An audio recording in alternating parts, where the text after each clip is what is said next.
Boa tarde, Leonardo Stolpa, tudo bem? Boa tarde, Léo. Pô, mas você não espera nem botar a camisa, nem colocar o microfone, assim não dá, Léo. Assim não dá. Cadê a mãozinha? Cadê a mão do pão de queijo, Pelo Léo? menos são 4 minutos atrasados, né, Léo?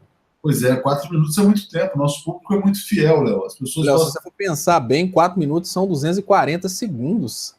Você sabe que pontualidade, Léo, é a primeira demonstração de respeito, de educação, de respeito pelo público, né? Então é muito importante. Você não pode mais ser impontual, Léo. Eu não sou impontual, não, Léo. A impontualidade eu repasso para o Windows. A gente, a gente tem que reiniciar, é uma problemada danada que esse captador arruma com a gente. Entendi. Ô, Léo, hoje eu estou muito para baixo, viu, cara? O que aconteceu, Léo? A venda da Embraer, né, cara? Eu achei isso muito triste. Eu achei uma Eu coisa. acho que é realmente de tudo que aconteceu no Brasil, o que mais te baqueou foi esse episódio da Embraer. A Embraer é o símbolo da tecnologia. A Embraer seria talvez o símbolo do Brasil rumo à tecnologia de ponta, né? Seria uma simbologia muito grande a Embraer, realmente. Essa A venda da Embraer realmente coloca um ponto final, talvez, na tecnologia de ponta brasileira. É vender o símbolo. criou-se uma empresa nova, Léo. Essa empresa vai ser 80% da Boeing, 20% da Embraer, né? E aí eu te pergunto, onde serão contratados os engenheiros, né, os empregos de mais tecnologia? Em Seattle, onde é a sede da Boeing nos Estados Unidos, ou em São José dos Campos, onde é a sede da Embraer no Brasil? Tecnicamente falando, Léo, a gente pode considerar que a Embraer chegou ao fim. A gente pode comparar essa história da venda da Embraer a mesma coisa que a Coca-Cola faz quando ela compra pequenos produtores de refrigerante. O sonho daquele dono daquela determinada marca era crescer e ter proporções nacionais, depois proporções mundiais. O que a Coca-Cola faz? Ela chega naquela localidade, ela faz uma proposta. Você tem que escolher.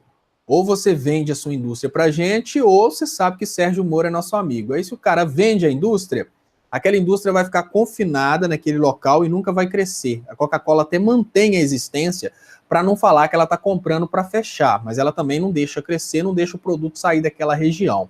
Se a pessoa resiste, a Coca-Cola bate um papo com o Sérgio Moro regional para que essa pessoa seja presa por pedalada fiscal, por triplex do Guarujá, ou então por sonegação de impostos. Quando a gente pensa no caso da Embraer e compara com os episódios semelhantes em outras atividades, o que a gente vê é que a Embraer ela não vai ser fechada porque faz parte do negócio a ideia de não fechar a Embraer. Mas o que a Embraer vai fazer? A Embraer vai seguir um rumo semelhante aos refrigerantes locais que foram comprados pela Coca-Cola. Ela vai ser confinada ao Brasil, ela vai ter sim uma continuidade, até para que essa continuidade respeite a ideia de não fechar a Embraer. A Boeing não está comprando para fechar, ela está comprando exatamente para limitar a atuação. A partir desse momento, a Embraer pode ser simplesmente uma produtora de uma pecinha que vai ser utilizada nos aviões da Boeing, só para continuar existindo a Embraer, mas ela deixa de crescer. Ela não vai empregar mão de obra especializada no Brasil, até porque ela não vai fazer muita coisa especializada.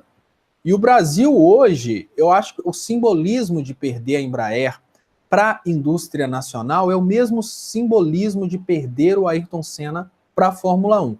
É uma coisa que o Brasil nunca mais em sua história vai recuperar.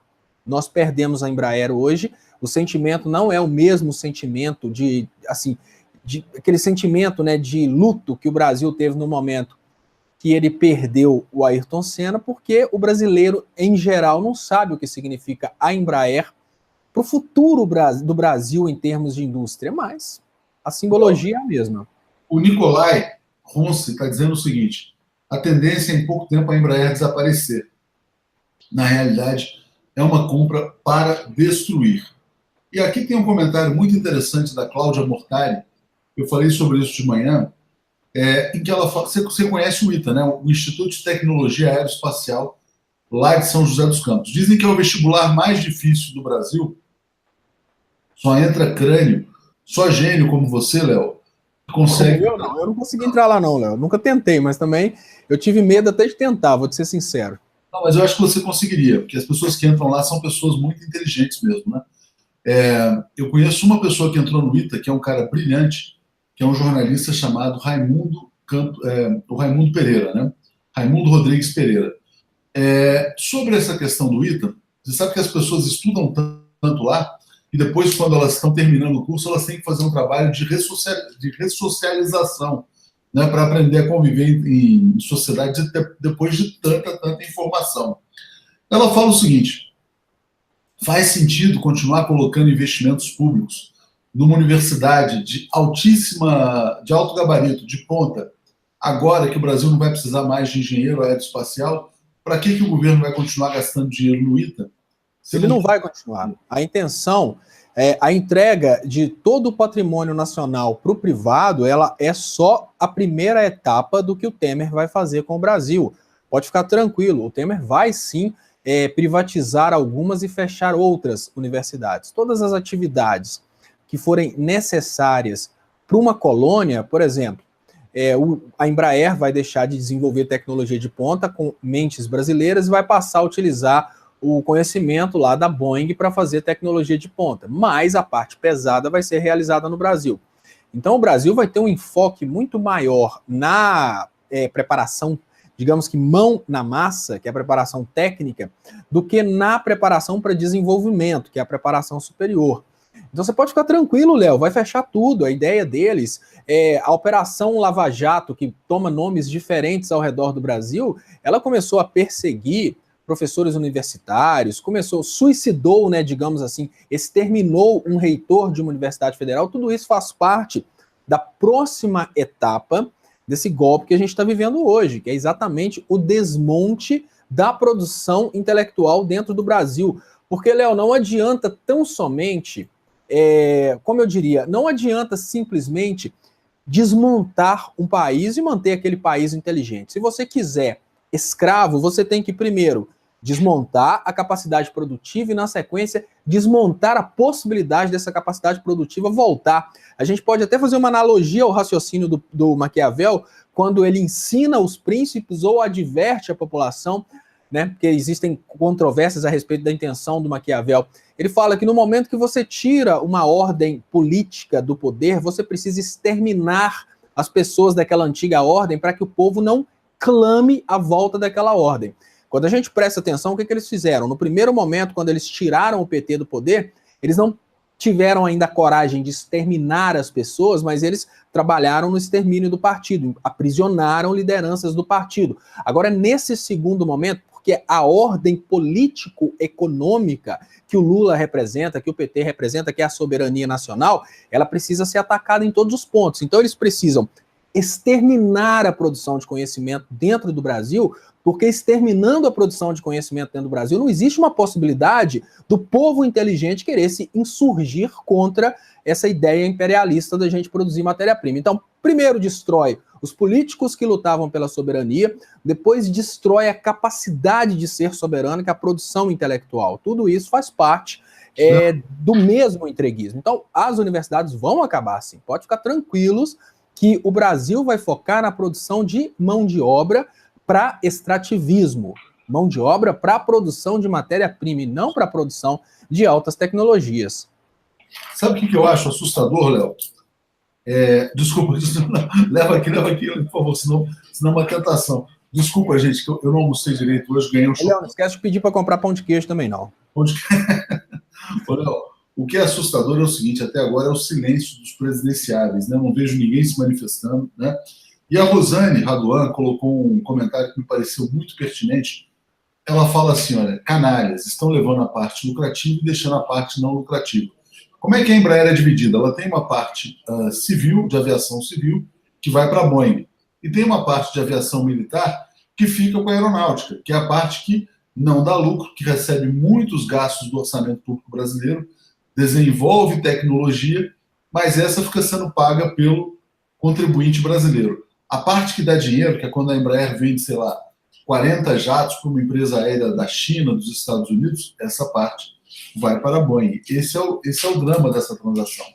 É natural, Léo. A ideia da privatização é exatamente essa. É privatizar os lucros e socializar os prejuízos. Quando eu chamo a atenção das pessoas sobre a ilusão a respeito da privatização, eu gosto de dar exemplos de empresas que são fundamentais para a sobrevivência de um país. A gente fala, o Manifestoche, aquele eleitor do Bolsonaro, ou até mesmo o economista austríaco que acha que tem que privatizar tudo, eles gostam, hoje eles estão usando a hashtag privatiza tudo, e eles costumam oprimir o Leonardo Stoppa na live das 10h30 com a frase privatiza tudo. Lógico, mas não vão privatizar tudo, eles vão privatizar os lucros. Exemplos simples disso são as empresas de telecomunicações. Privatizaram os lucros e no momento que elas começaram a dar prejuízos, nós brasileiros tivemos que socorrer o prejuízo das empresas de telecomunicações. O Privatiza Tudo chega também nos investimentos de transporte e geração de energia elétrica. Várias empresas entraram lambendo os beiços e ganharam as licitações e as concessões para a transmissão de energia elétrica. No momento em que o Temer provocou esse prejuízo no Brasil, né, o efeito Aécio Neves, o prejuízo da licitação de transmissão de energia foi socializado. Eles fizeram pressão na ANEEL e a ANEEL aceitou repassar. Nós, brasileiros, estamos saldando os prejuízos das empresas privadas que entraram nessa concessão de energia. Se desse lucro, o lucro não seria socializado, porque foi privatizado. Agora, cogita-se privatizar também a própria Eletrobras. Podem ter certeza que se a coisa continuar dando lucro, o lucro foi privatizado.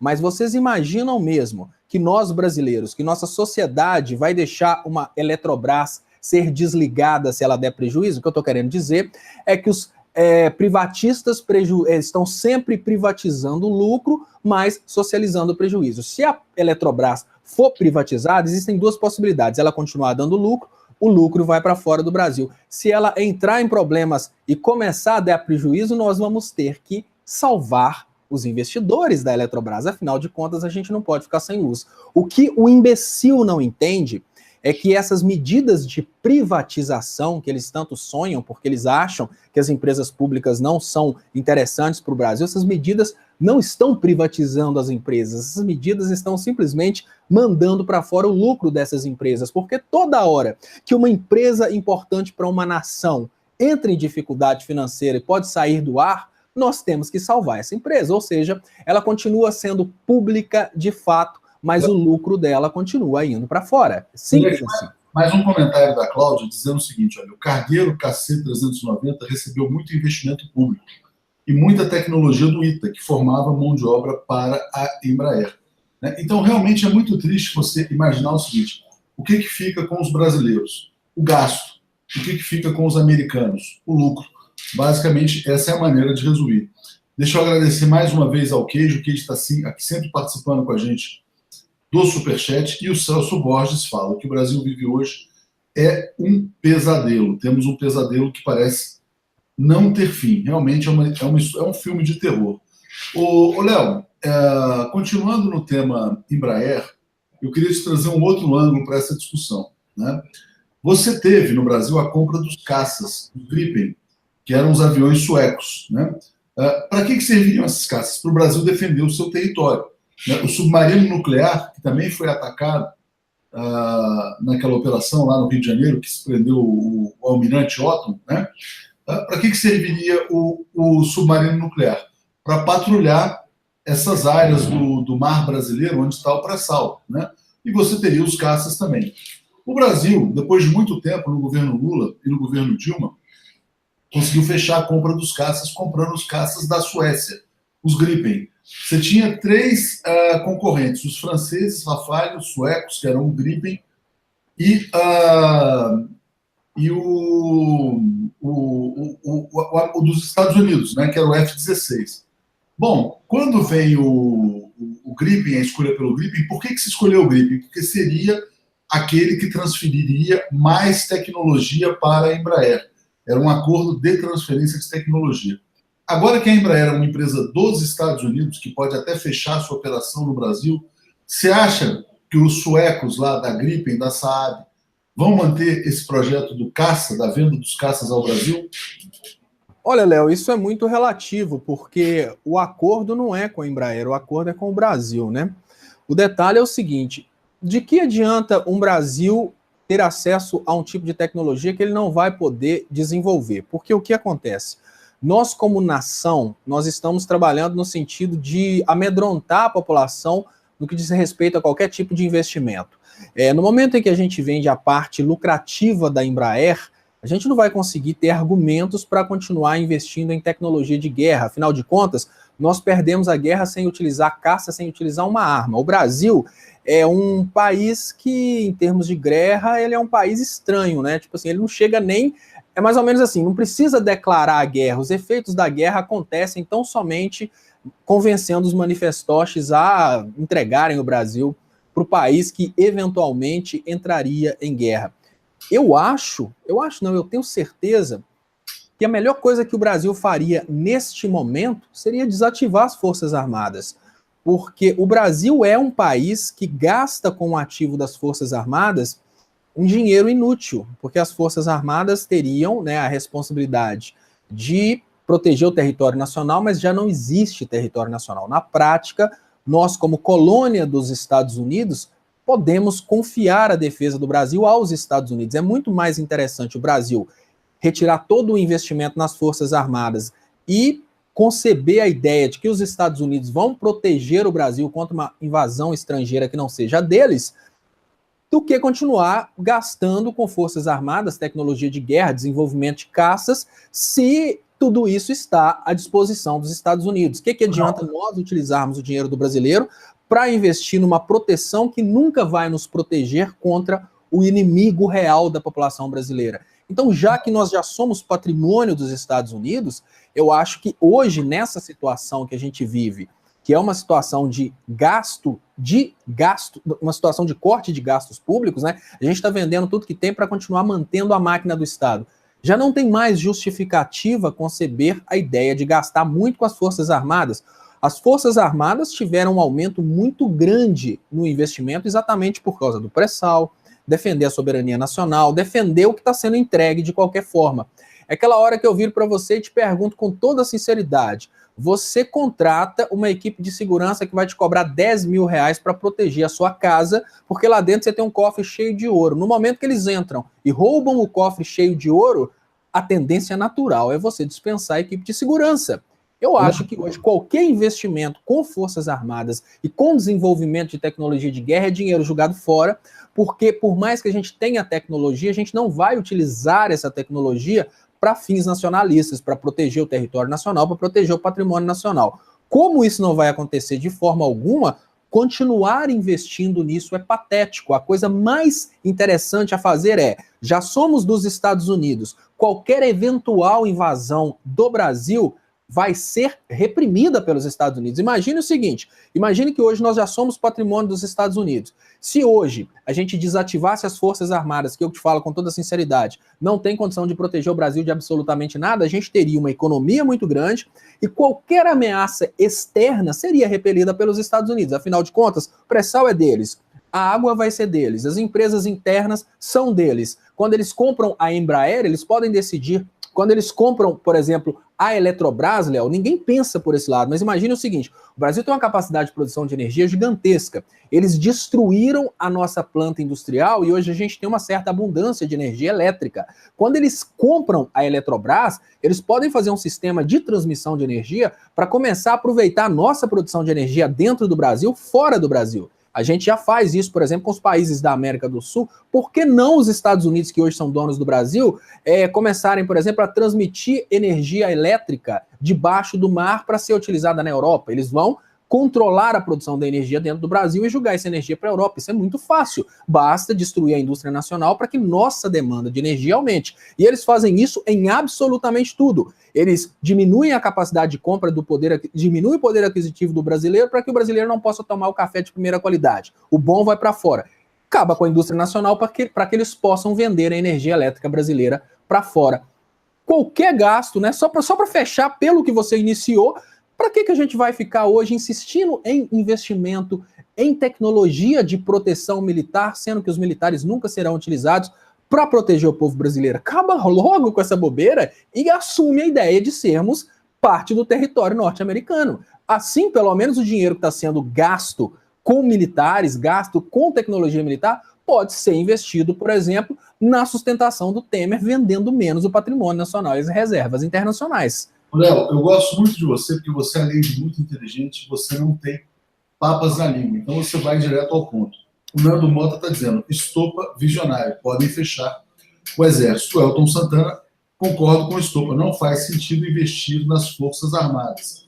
O Brasil está de joelhos. Esse está se tornando um consenso. Né? Mas olha que interessante. E o que virou o Exército no Brasil? O Exército virou... Obrigado, Ricardo e o Ray, pelo superchat. O Exército virou um instrumento de opressão da própria população brasileira. O que ele foi? Ele foi colocado para fazer intervenção no Rio de Janeiro, para patrulhar a população. E para isso já tinha polícia. Ou, na verdade, nem havia necessidade de intervenção nenhuma.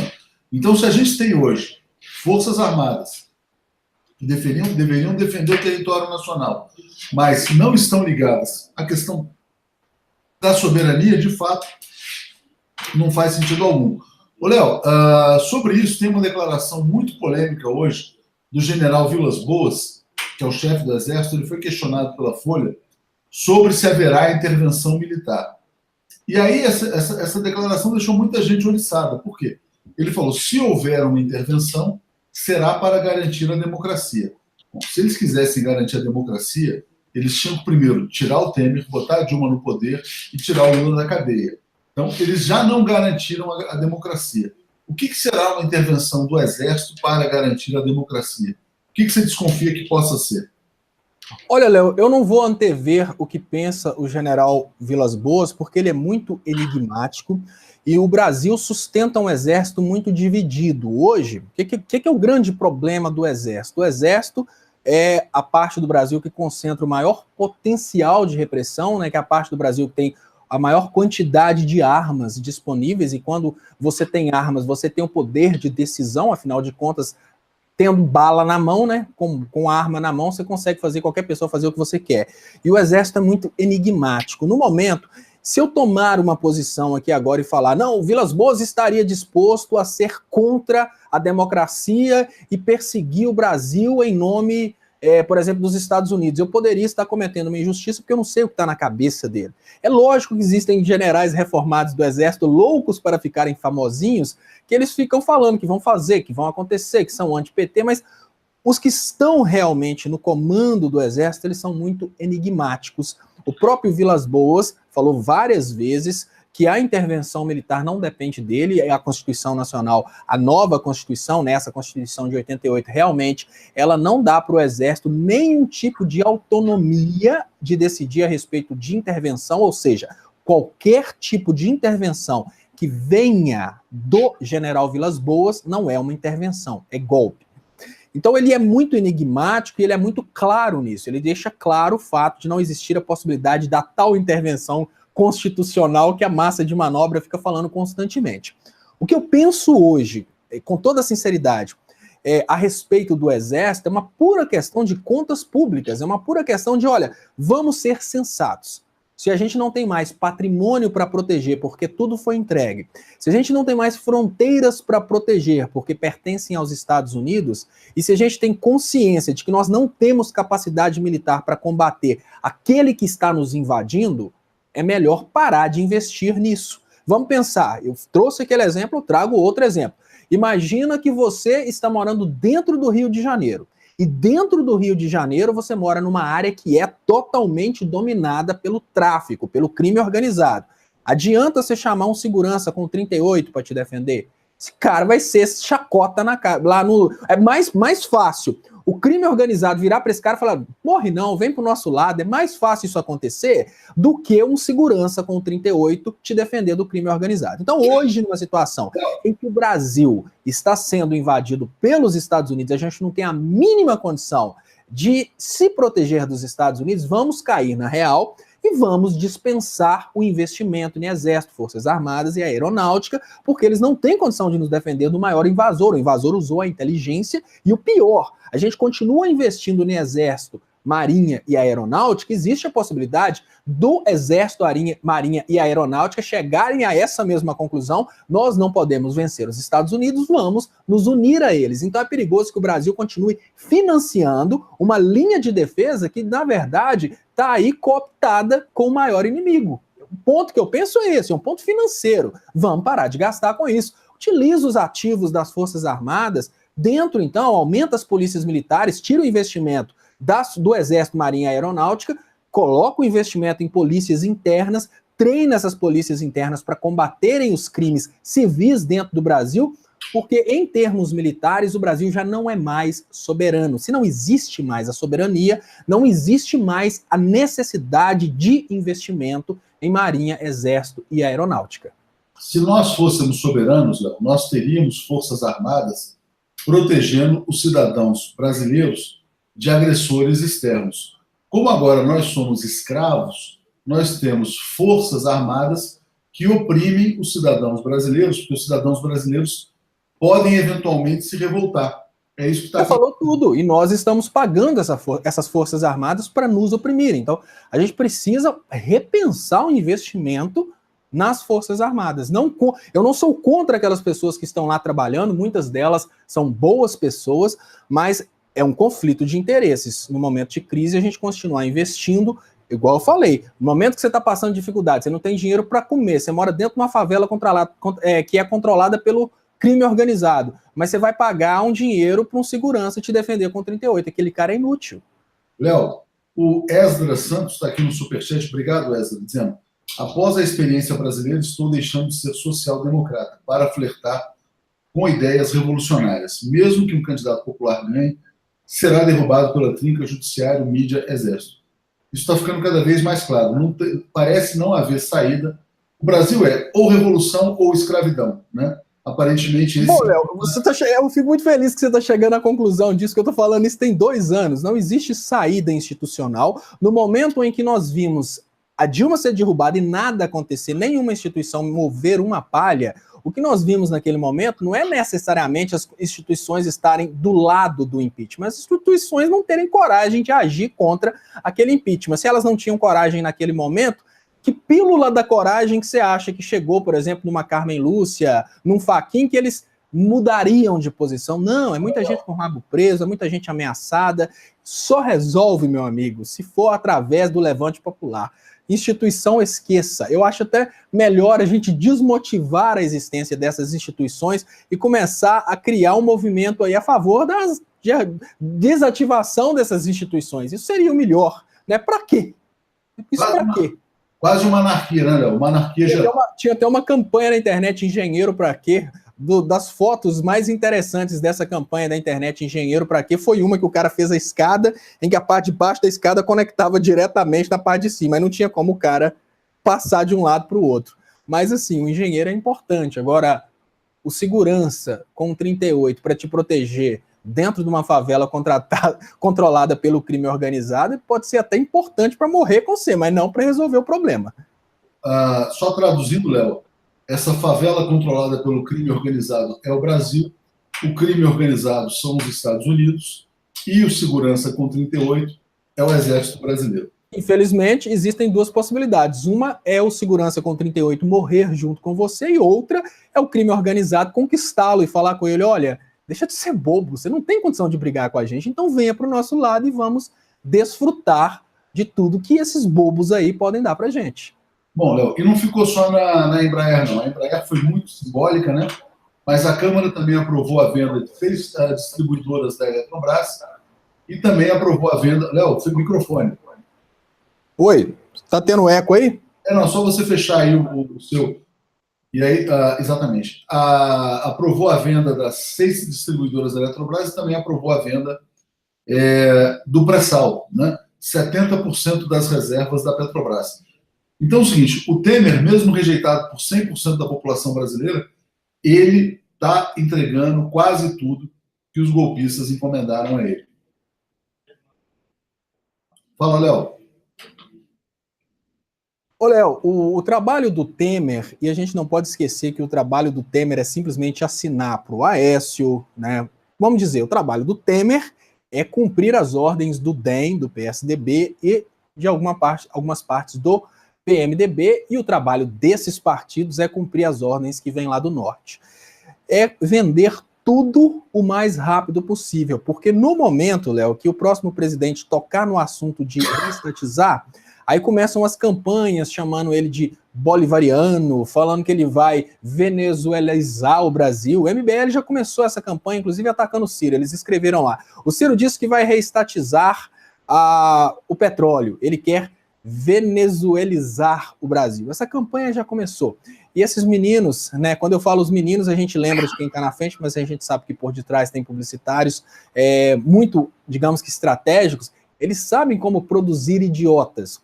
Então a grande realidade é que a turma que está no poder hoje sabe que essa coisa de referendo revogatório, a probabilidade é muito pequena. Então, eles estão vendendo o máximo de coisas o possível, né? É mais ou menos aquela história do cara que pega e aluga um carro. Ele pensa, eu aluguei esse carro não é meu, eu vou esfolar o máximo que eu posso aqui, porque daqui a pouco eu vou entregar e não vou ver nunca mais. O Temer é a mesma coisa. Eu estou aqui no Brasil, né? Esse Brasil não pertence a mim, não fui eu que fui votado, eu não tenho responsabilidade com essa população. Eu vou esfolar todo mundo aqui o máximo que eu posso enquanto eu estiver aqui, que na hora que eu entregar, eu não consigo mais retirar nada. E é muito importante que as pessoas entendam que quando você pega uma coisa que vale, né, quando um administrador pega uma coisa que vale 1.000 e vende por 50, para algum lugar os 950 precisam ir. Pode ter certeza que é lá para a Suíça, Ilhas Canárias, Ilhas Tucanas, Jersey, esses lugares aí que ficam cheios de dinheiro da corrupção. Léo, eu concordo com o que disse aqui o Gil Barros, falando, olha, o país Brasil não existe mais. O país existe, o que não existe mais é a nação, né? Não existe mais o conceito de nação. Existe um território que as pessoas chamam de Brasil, onde existe um idioma, que é o português, onde as pessoas moram, transitam, trafegam, mas isso não é mais uma nacionalidade. Isso não é mais um país soberano, né? Como você mesmo colocou. E aí, para a gente voltar a essa questão do Exército, era importante que você lembrasse para o público que, embora o Brasil seja agora território dos Estados Unidos, o cidadão brasileiro continua sendo cidadão brasileiro, né? Ele continua sendo um latino cucaracha que talvez vai ser obrigado até a pagar pelo muro, né? Pelo muro que eles vão fazer lá na fronteira. Léo, áudio. Léo, microfone. Tá bom, Léo. É porque na hora que o meu microfone tá desligado, o seu continua ligado. Aí você pode ficar tranquilo. Você falar microfone, eu consigo escutar. Ficou engraçado que você ficou desesperado. Microfone. Como se eu não estivesse te escutando.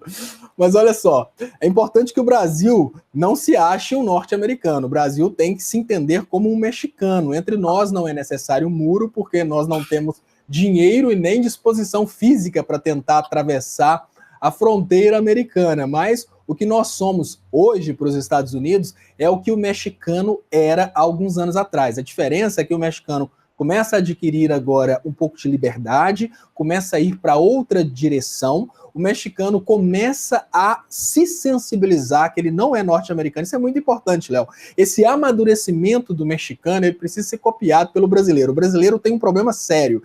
O jovem brasileiro, em especial, ele acha que ele é um norte-americano, que ele é um estadunidense, né, que ele é um estadunidense que só nasceu em lugar errado.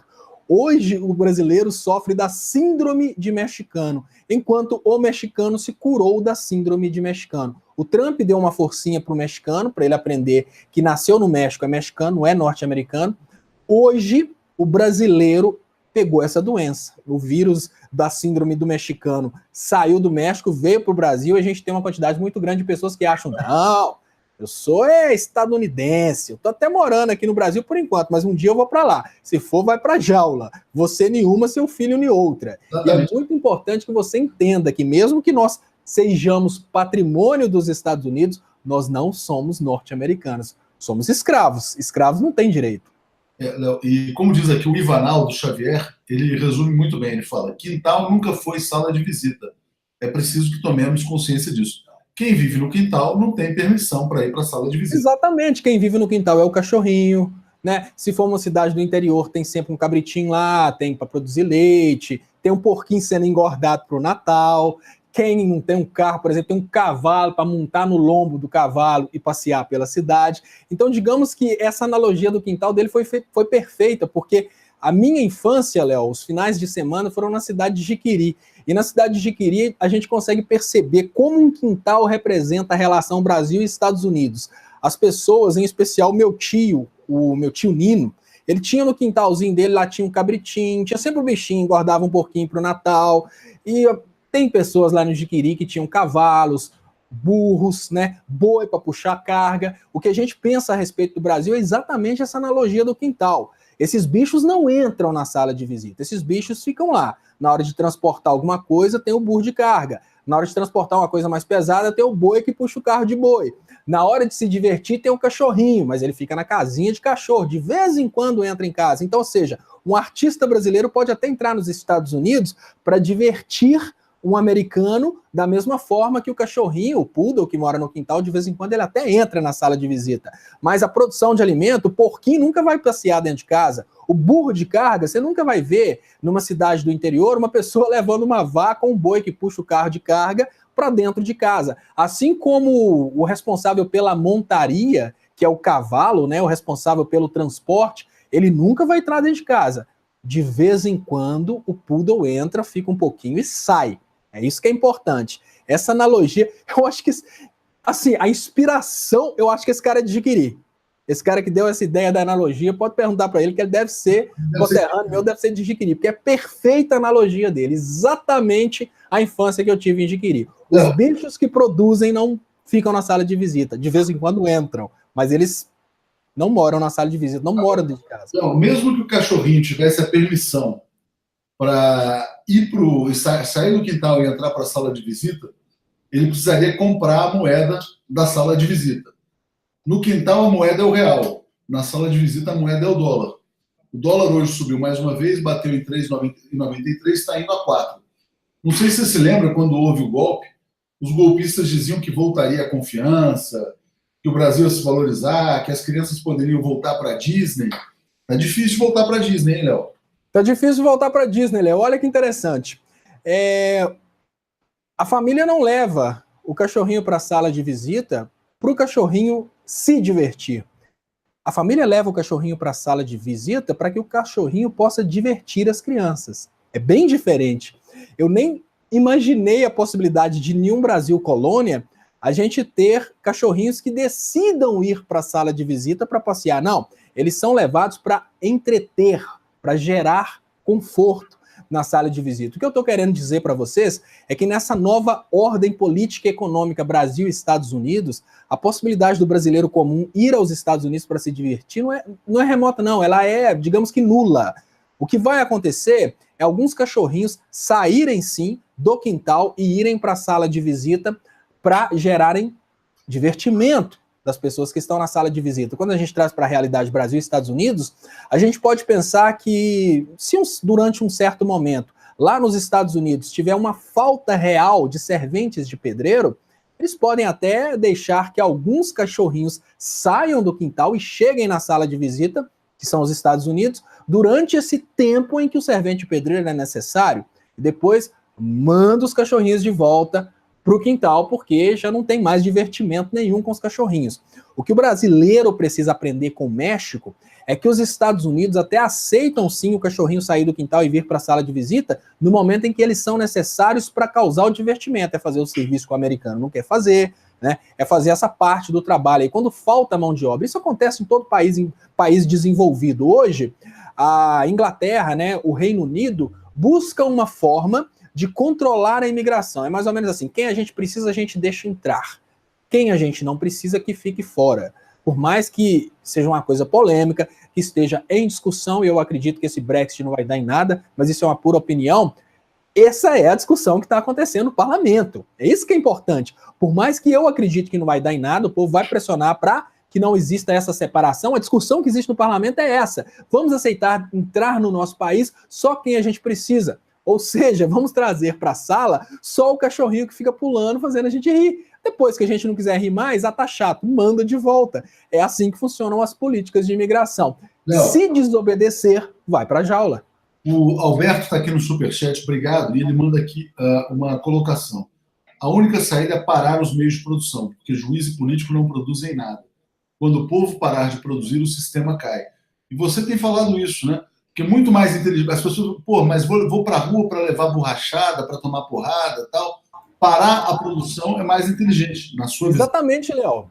Quando a gente vai para as ruas, a tendência nossa, né, é assim, que é uma coisa que eu tenho até falado contra há muito tempo. A tendência das manifestações de rua é chegar num pico de revolta e começar a quebrar o patrimônio público. Eu pergunto, vocês acham mesmo que uma Carmen Lúcia, que um Fachin, que um Temer, que um Moro estão um pouco se lixando para o patrimônio público? O patrimônio particular deles está lá, condomínio fechado, tudo direitinho, eles estão muito bem protegidos.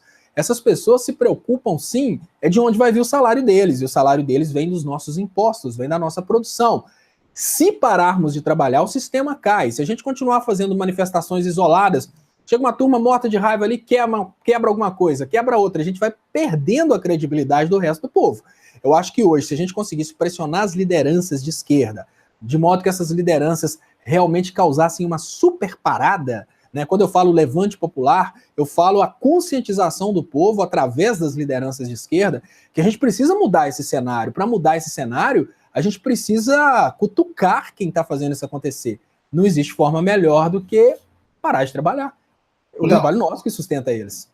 Depois dessa semana aí de muitas derrotas, né, para o Brasil, para o povo brasileiro, entrega da Embraer, agora Eletrobras, pré-sal, você acredita ainda em referendo revogatório, na capacidade do Brasil voltar a ser brasileiro? Você acha que o Brasil pode voltar a ser soberano ou o Brasil acabou para sempre? O Brasil, eu não diria que o Brasil acabou para sempre, Léo, porque um patrimônio brasileiro ele pode ser resgatado. O maior patrimônio de um país é o seu povo. Isso é muito importante. Se a gente conseguisse resgatar esse maior patrimônio brasileiro através da difusão do conhecimento, não é só da alienação política, mas da difusão do conhecimento, seriam etapas difíceis, como, por exemplo, a desfanatização religiosa. O Brasil, para ser colonizado, a mesma turma que criou o Manifestoche, no início eles começaram a investir na fanatização do povo brasileiro. Hoje a gente tem uma parcela muito grande da população que ela é controlada a cabresto por líderes religiosos. Se a gente conseguisse reverter a fanatização religiosa para, num segundo momento, conscientizar a população de quem deveriam exatamente ser os ídolos brasileiros, né? A criança nossa cresce tendo um jogador de futebol como ídolo. Os ídolos poderiam ser diferentes. O maior patrimônio do Brasil poderia ser resgatado, a gente poderia alcançar a soberania. Só que como a gente não está caminhando para essa direção, eu acho que nem eu, nem você vamos viver o momento em que o Brasil vai resgatar a soberania. Eu sei que existe a possibilidade, mas eu não acredito que essa possibilidade aconteça no nosso período de vida. Mas como nós somos ainda o continente mais... nós somos ainda o país, né, com uma área territorial mais beneficiada do globo, quando a gente pensa riqueza mineral, riqueza energética, capacidade de produção hídrica, capacidade de extração de água, produção de alimentos. É lógico que, tecnicamente falando, o Brasil tem condição de ser soberano, o Brasil tem condição de ser, digamos que, o primeiro país do mundo. Mas, intelectualmente, já saíram pesquisas que mostraram que a gente tem a segunda população mais imbecil do mundo. Então, eu não acredito que nós venhamos a ver o Brasil soberano novamente. Qual é o mais imbecil do mundo? Eu não sei qual que é o primeiro, mas assim, eu acho que o Brasil está tão relegado a segundo, porque o Brasil segue muito o Aécio, que nem o mais imbecil do mundo ele conseguiu. Mas eu sei que nós somos segundos, né? A pesquisa mostra que nós somos o segundo país mais imbecil do mundo. Léo, e o que eu penso? Sobre o referendo revogatório, só para fechar o que eu falei, né? Primeiro eu falei que eu acredito sim na possibilidade do Brasil recuperar a soberania, mas isso tem que vir do povo, investimento no povo. E sobre o referendo revogatório, eu vou falar com vocês sinceramente, pela tendência das pessoas ignorarem esses efeitos do governo Temer, porque as pessoas não entendem a importância do pré-sal na vida delas, né? O povo comum não entende a importância do pré-sal, o povo comum não entende a importância de uma Embraer, o povo comum não sabe nada disso, o povo comum não sabe a simbologia de ter, por exemplo, uma pessoa que veio diretamente de um partido político, hoje como ministro do STF. Como o povo comum não sabe disso, eu não acredito que o referendo revogatório até venha a acontecer, porque a prerrogativa real do referendo revogatório é do Congresso Nacional, o presidente pode propor. Mas você acha mesmo que numa realidade em que o Congresso é todo votado por pessoas que acabam votando sem saber para que serve um deputado ou um senador, ou seja, as pessoas que estão no Congresso são, em maioria, colocadas lá pelo poder financeiro, você acha mesmo que um Congresso desse vai permitir um referendo revogatório? É até ilusão. Sim, numa revolução. A revolução salva o Brasil disso. Agora, a política convencional, não. O brasileiro, Léo, hoje tem que começar a aceitar que o que está sendo perdido está sendo perdido. A hora é agora. E um erro muito grande da nossa comunicação tem sido propor uma solução póstuma. Hoje a Eletrobras vai ser vendida porque as pessoas, no lugar de pararem todo o Brasil contra isso, elas estão pensando, em 2019 vai ter referendo revogatório. O petróleo está sendo entregue porque as pessoas estão sentadas pensando, deixa para lá, vai ter referendo revogatório. Vamos cair na real e parar de segurar as pessoas sentadas no sofá falando mentiras. Não existe a possibilidade técnica de um referendo revogatório, por mais que o presidente tenha essa vontade, porque o Congresso é eleito pelo poder financeiro.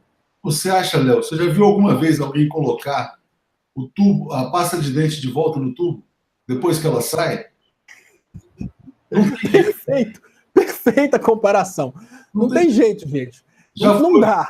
A Embraer erro grande, tá? Até o referendo revogatório tem sido um problema, porque tem iludido a população brasileira.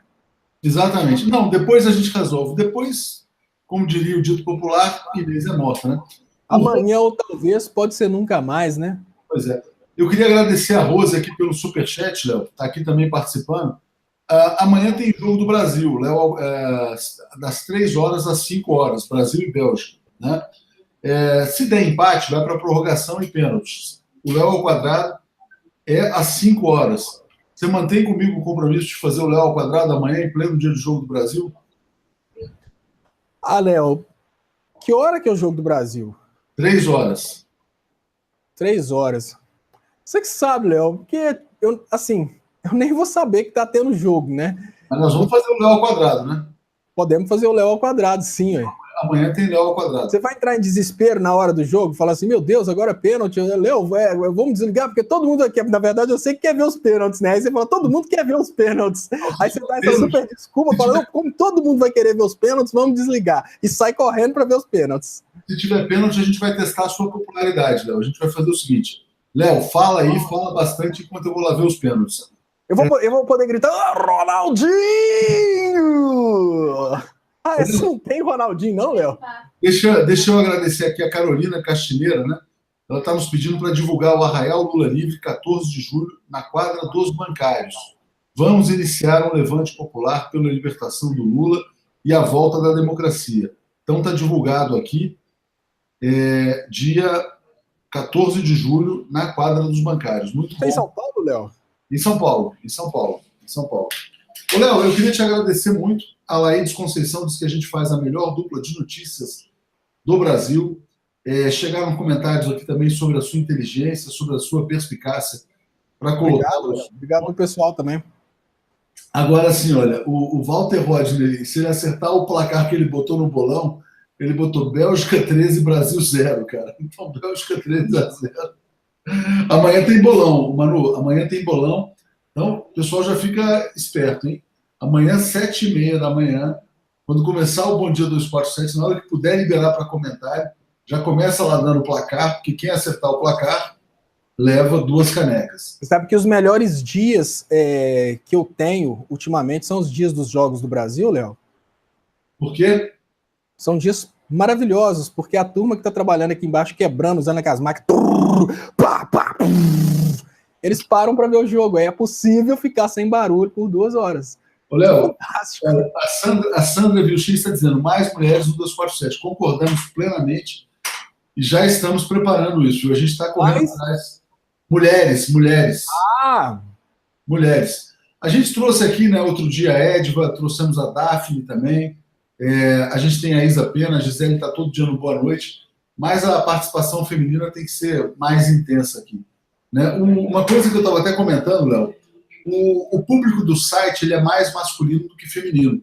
Mas na TV a gente tem um público feminino muito grande. Uma coisa que me alegra muito a gente tem muitas mulheres assinantes. A mulher é muito solidária. Essa assinatura solidária que a gente faz em defesa da democracia, eu fico muito feliz quando eu vejo um assinante novo, né? E vejo uma assinante mulher.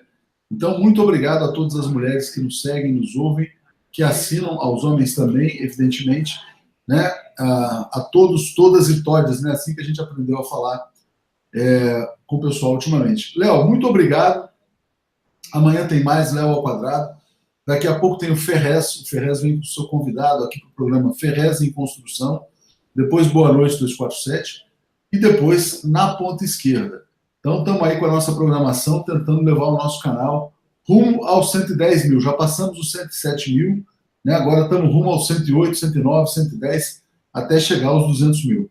Você que ainda não se inscreveu na TV 247 no YouTube, está na hora de você inscrever. Pessoal, coisas importantes a respeito das transmissões da TV 247. Primeiro, você tem que se inscrever. Segundo, você tem que marcar o sininho para receber as notificações. Existe uma possibilidade muito grande de você não receber as notificações. Então, se você puder marcar aí no seu celular para tocar o alarme na hora das transmissões que você gosta, se você não receber as notificações, são coisas bizarras que estão acontecendo no YouTube, mas provavelmente porque é ano eleitoral. Mas se você curtir todas as transmissões que você gosta, depois essas transmissões vão aparecer para você como recomendadas. Então a dica é, se inscreva, marque o sininho e depois curta a transmissão. Essa transmissão passa a aparecer para você como recomendada.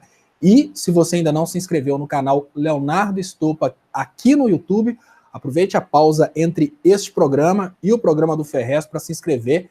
Todos os dias, às 10h30 da noite em ponto, eu faço uma live debatendo assuntos de uma forma muito macabra, porque eu não gosto de esconder a verdade, então eu chamo a atenção para a triste realidade que a gente está vivendo hoje. Eu gostaria que vocês participassem, se pudessem, e, de coração, muito obrigado e até mais tarde. Muito obrigado, Léo. Muito obrigado a todos. Um grande abraço.